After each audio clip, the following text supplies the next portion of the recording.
ಘಟನೆಯನ್ನು ಖಂಡಿಸ್ತೀನಿ ಅನ್ನುವಂಥ ಮಾತನ್ನು ಪ್ರಿಯಾಂಕರ್ಗೆ ಹೇಳಿದರು. ಹೀಗೆ ಖಂಡಿಸ್ತಾ ಇರಿ, ಅವರು ನಮ್ಮವ್ರಿಗೆ ಸಿಕ್ಕಂಗೆ ಬಾರಿಸ್ತಾರೆ, ಏನು ಮಾಡಬೇಕು.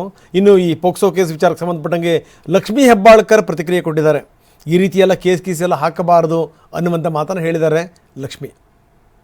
ನೋಡಿ, ಅದು ಈಗಾಗಲೇ ತನಿಖೆ ನಡೀತಾ ಇದೆ. ಆದರೆ ನಾವೆಲ್ಲ ಕೇಳದ ಹಾಗೆ, ಯಾಕಂದರೆ ಈಗಾಗಲೇ ಮಾನ್ಯ ಟ್ರಾನ್ಸ್ಪೋರ್ಟ್ ಮಿನಿಸ್ಟ್ರು ಹೇಳಿದ್ರು 90 ಜನ ಇದ್ರು ಪ್ರಯಾಣಿಕರು ಅಂತ ಹೇಳಿ.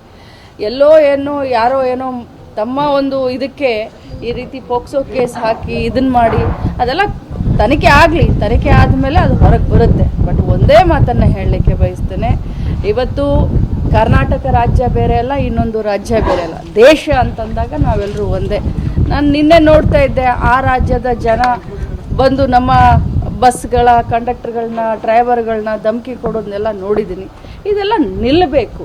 ನಾವು ನಮ್ಮ ವೈರಿಗಳು, ನಮ್ಮ ದೇಶದ ವೈರಿಗಳು ಯಾರು?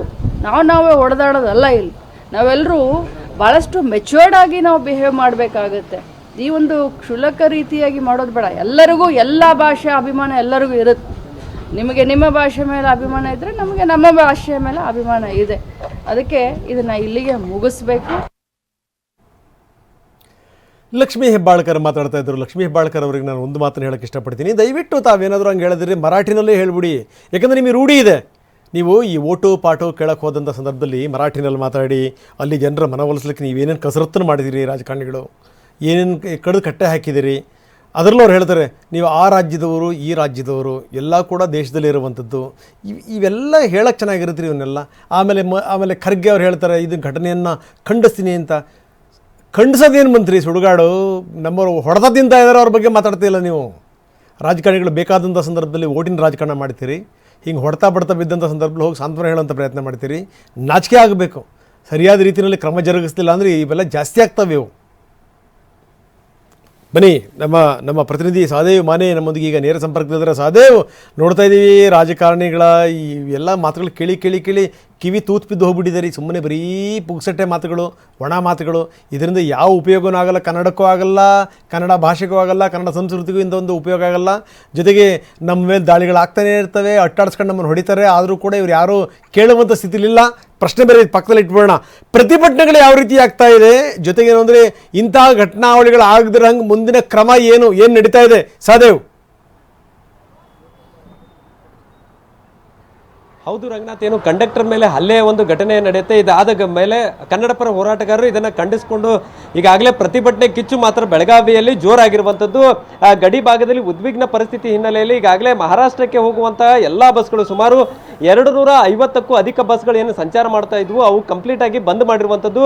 ನಿನ್ನೆಯಿಂದ ಈವರೆಗೂ ಕೂಡ ಒಂದು ಕಡೆ ಬಸ್ಗಳು ಬಂದ್ ಆಗಿರುವಂಥದ್ದು. ಮಹಾರಾಷ್ಟ್ರದಿಂದ ಬರ್ತಾ ಇರುವಂತಹ ಬಸ್ಗಳು ಕಳೆದ 3 ದಿನಗಳಿಂದ ಬಂದ್ ಆಗಿದ್ರೆ, ಬೆಳಗಾವಿ ಸೇರಿದಂತೆ ರಾಜ್ಯದ ನಾನಾ ಕಡೆಗಳಿಂದ ಮಹಾರಾಷ್ಟ್ರಕ್ಕೆ ಹೋಗ್ತಾ ಇದ್ದಂಥ ಬಸ್ಗಳು ಕೂಡ ಕಂಪ್ಲೀಟ್ ಆಗಿ ಬಂದ್ ಆಗಿರುವಂಥದ್ದು. ಇದರಿಂದ ಸಾವಿರಾರು ಪ್ರಯಾಣಿಕರು ಕೂಡ ಈಗ ಪರದಾಡುವಂಥ ಪರಿಸ್ಥಿತಿ ನಿರ್ಮಾಣ ಆಗಿರುವಂಥದ್ದು. ಇನ್ನೊಂದು ಕಡೆ ಈ ಒಂದು ಕಂಡಕ್ಟರ್ ಮೇಲೆ ಏನು ಹಲ್ಲೆ ಆಗಿದೆ, ಆ ಹಲ್ಲೆಗೆ ಸಂಬಂಧಪಟ್ಟಂತೆ ಈಗಾಗಲೇ 5 ಜನರನ್ನ ಬಂಧಿಸಿರುವಂಥದ್ದು. ಇನ್ನೂ ಕೂಡ ಗುಂಪು ಕಟ್ಕೊಂಡು ಬಂದಂತಹ ಸಾಕಷ್ಟು ಜನರನ್ನ ಪೊಲೀಸರು ಹುಡುಕಾಟವನ್ನ ನಡೆಸ್ತಾ ಇದ್ದಾರೆ. ಆ ಒಂದು ಹುಡುಕಾಟ ಒಂದು ಕಡೆ ಆದರೆ, ಈಗ ಏನು ಪೋಕ್ಸೋ ಕೇಸನ್ನ ಹಾಕಿದ್ದಾರೆ, ಆ ಒಂದು ಪೋಕ್ಸೋ ಕೇಸನ್ನ ವಾಪಸ್ ತೆಗೆದುಕೊಳ್ಬೇಕನ್ನುವಂಥ ನಿಟ್ಟಿನಲ್ಲೂ ಕೂಡ ಕನ್ನಡ ಪರ ಹೋರಾಟಗಾರರು ಪ್ರತಿಭಟನೆಯನ್ನ ಮಾಡ್ತಾ ಇರುವಂಥದ್ದು. ಇವತ್ತು ಕೂಡ ಬೆಳಗಾವಿಯಲ್ಲಿ ಏನು ಶಿವರಾಮೇಗೌಡ ಬರದ ಕಾರ್ಯಕರ್ತರು ಕೂಡ ಪ್ರತಿಭಟನೆಯನ್ನ ಮಾಡಿದ್ದಾರೆ. ಬಸ್ ನಿಲ್ದಾಣದಲ್ಲಿ ಪ್ರತಿಭಟನೆ ಮಾಡುವುದರ ಮೂಲಕ ಒಂದು ಕಡೆ MES ಅನ್ನ ಕಂಪ್ಲೀಟ್ ಆಗಿ ಬ್ಯಾನ್ ಮಾಡಬೇಕನ್ನುವಂಥದ್ದನ್ನು ಒತ್ತಾಯ ಮಾಡಿದರೆ, ಇನ್ನೊಂದು ಕಡೆ ಬಸ್ ಸಂಚಾರ ಆರಂಭ ಮಾಡಿ ಅನ್ನುವಂಥ ಮಾತನ್ನು ಕೂಡ ಹೇಳಿರುವಂಥದ್ದು. ಇದರ ಜೊತೆಗೆ ಈಗೇನು ಶುಭಂ ಶಳಿಕೆ ಅನ್ನುವಂಥ ವ್ಯಕ್ತಿಯನ್ನು ನಾಲಿಗೆ ಹರಿಬಿಟ್ಟಿದ್ದ, ಆತನ ಮೇಲೆ ಈಗ FIR ದಾಖಲಾಗಿರುವಂಥದ್ದು. ಆತನನ್ನು ಕೂಡಲೇ ಬಂಧಿಸಬೇಕನ್ನುವಂಥ ನಿಟ್ಟಿನಲ್ಲಿ ಕೂಡ ಒತ್ತಾಯ ಕೇಳಿ ಬರ್ತಾ ಇರುವಂಥದ್ದು. ನಾಳೆ ಬೆಳಗ್ಗೆ 11 ಗಂಟೆಗೆ ನಾರಾಯಣಗೌಡ, ಕರ್ವೆ ರಾಜ್ಯಾಧ್ಯಕ್ಷರಾದಂಥ ನಾರಾಯಣಗೌಡರು ಕೂಡ ಬೆಳಗಾವಿಗೆ ಬರ್ತಾ ಇದ್ದಾರೆ.